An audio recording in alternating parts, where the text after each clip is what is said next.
Today we're going to start with this and end up with this. So this is the second part of our sexy cop pinup tutorial. We created the cop herself in the previous tutorial, and now we're going to put her in a background. And a couple things about the assets here is I downloaded this kind of prison picture off of Ubuntu Elements, as well as the guard tower. But basically you just need to find something that looks like a police station or jail or something, and has some pretty good pavement in order to park our paddy wagon. Now this is a model I built. This is a Tom Daniels model, and he was a famous designer back in the 70s who designed a lot of models that really captured that kind of hippie 70s era vibe, and they make really fun backdrops for these pinups in particular. And you can still get his models off of eBay or Amazon, and they're relatively cheap and easy to build. So we're going to showcase that model as well as our cop model in this tutorial. So let's get started. So here we are with our cop as we left off with the previous tutorial, and I'm actually going to turn her off for now. And then we're going to start adding our backdrop elements. So I'm going to pull in a sky, and this just needs to be a nice sunset, because we're going to want to go for kind of a late evening effect. And I'm going to pull in my gel here. Okay, so I want to get rid of the sky because I obviously don't want this middle of the day sky, and I want my sunset to show through. So I'm going to come over here and I'm going to rasterize the layer.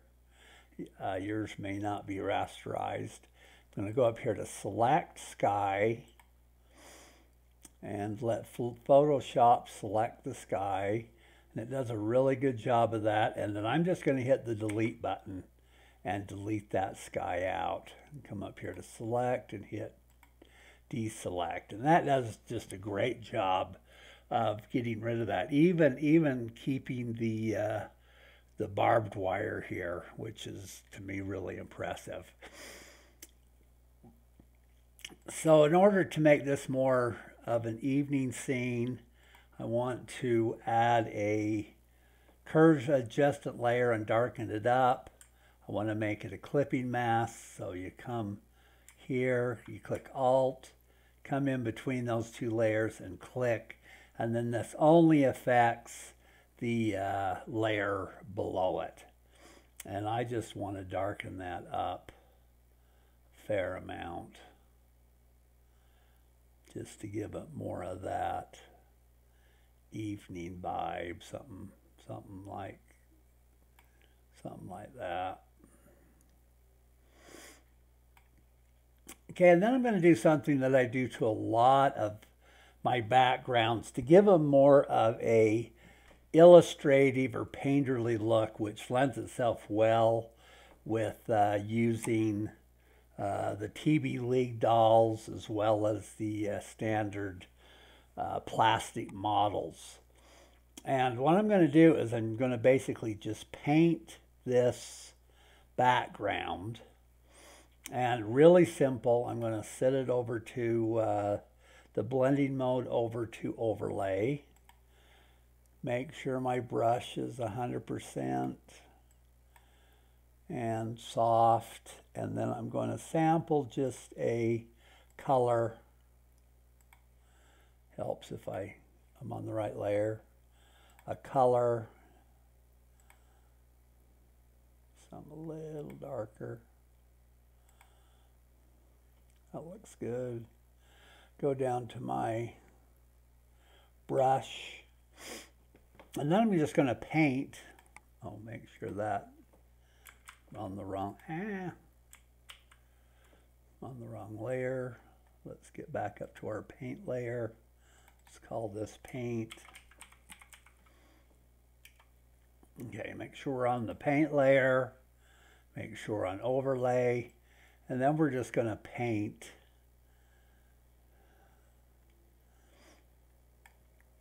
our background here. And that just brings out a lot of color and gives it kind of that more illustrative look.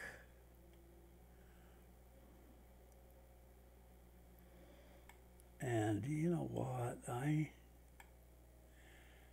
think I'm going to darken that up a bit. Let's see what this looks like. Yeah, I like that better.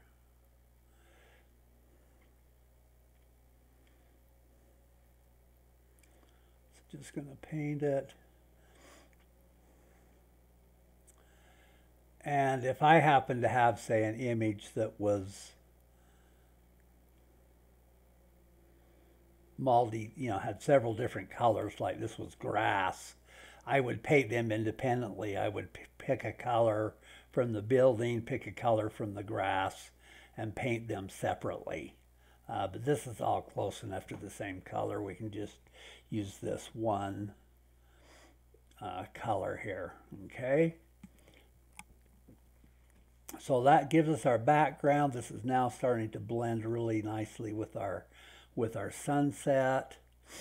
And I'm going to bring this guard tower in that I downloaded from Yvonne2 Elements, just to give it more of that prison gel look.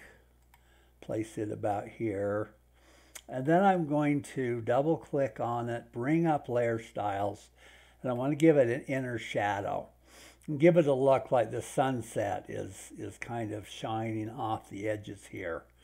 And this is already set up the way I wanted it, so I just picked a color over here in the orangish red range, fairly dark. Use linear dodge as the blend mode. You can adjust the opacity to your taste. 90 degree, have a distance of 13, a size of 24, and you can just see how that gives that just a nice glow. Now I'm going to go down to my background layer, do the same thing, bring up layer styles, and using the exact same settings, I'm going to add some layer styles to this too, and again, that just gives that little bit of that late evening sun shining on these elements. Okay, the next thing I'm going to do is, let's go back up to the top here, and I'm going to bring in my paddy wagon.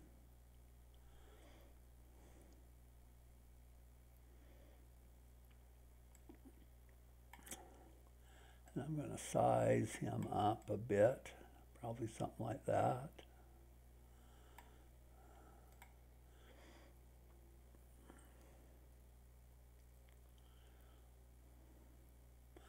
And then below him, I'm going to create a new layer, call it Car Shadow. And then I'm going to make sure my brush is black. So I just hit D, that brings you back your default colors. Make sure it's soft, go down to about 50%, and then I'm just going to click and hit Shift click. That draws a line. Go click, Shift click, draws a line. Shift click, Shift click, Shift click, Shift click. And that just draws. And I'm going to bring the shadow out a little bit further this way, just because of that sun shining from that direction. Okay. Then I am going to actually group those. So I'm going to select the Paddy Wagon, hit Shift click, and then hit Control G, and we'll just call that car.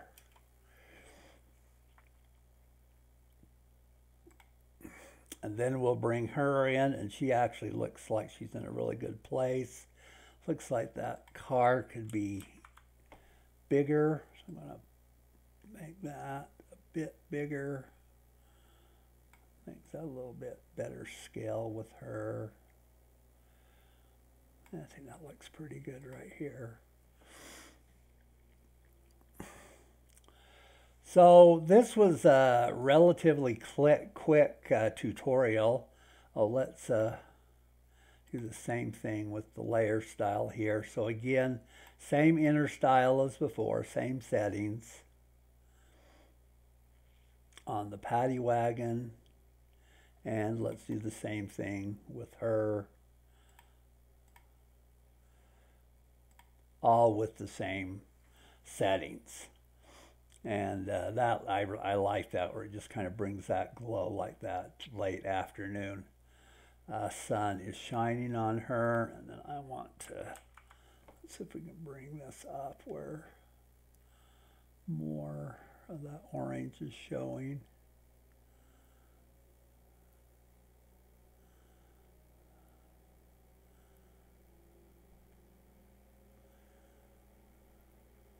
Yeah, I like that. So that more of that orange is showing through. Okay, so this is basically done, and now it's just a matter of doing some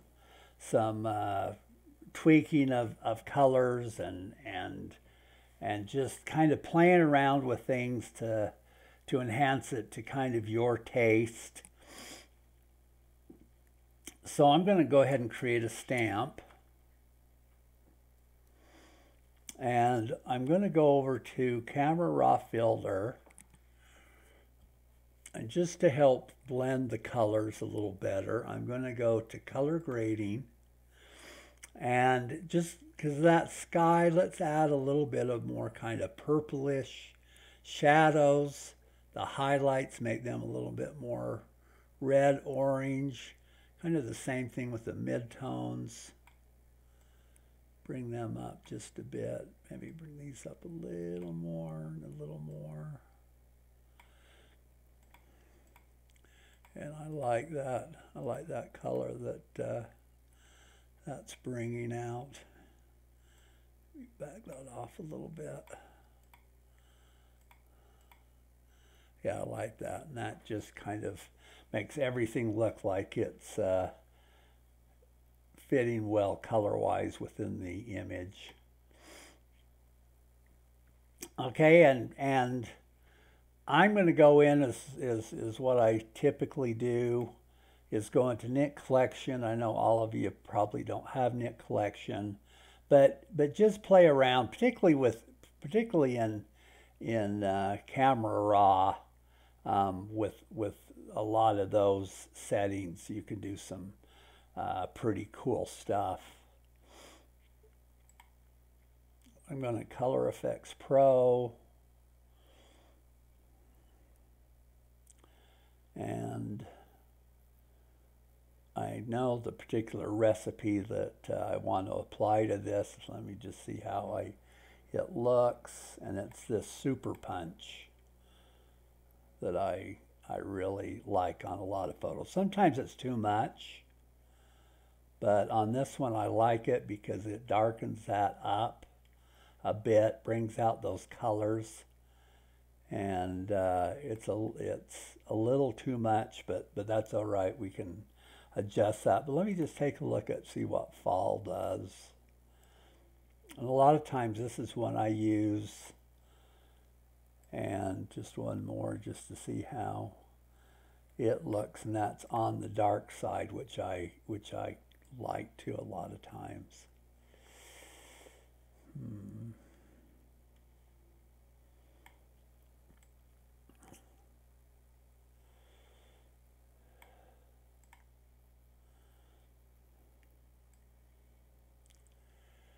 Yeah, I think I'm going to go ahead and go with the super punch.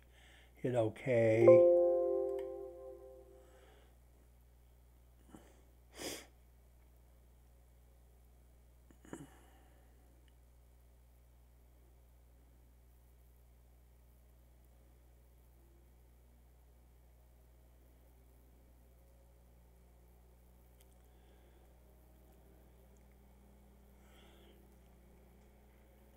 And I like to kind of do these as smart objects or not as smart objects, just so I can adjust the opacity. And in this case, I think it's a little much.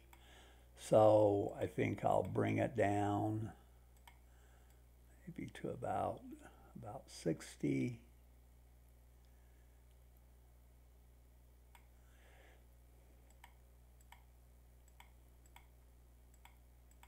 Yeah, I like that. I like that. And then let's just do one more thing here, and that is do a vignette. So let's go over to Camera Raw Filter. Let's go to Effects and add a vignette.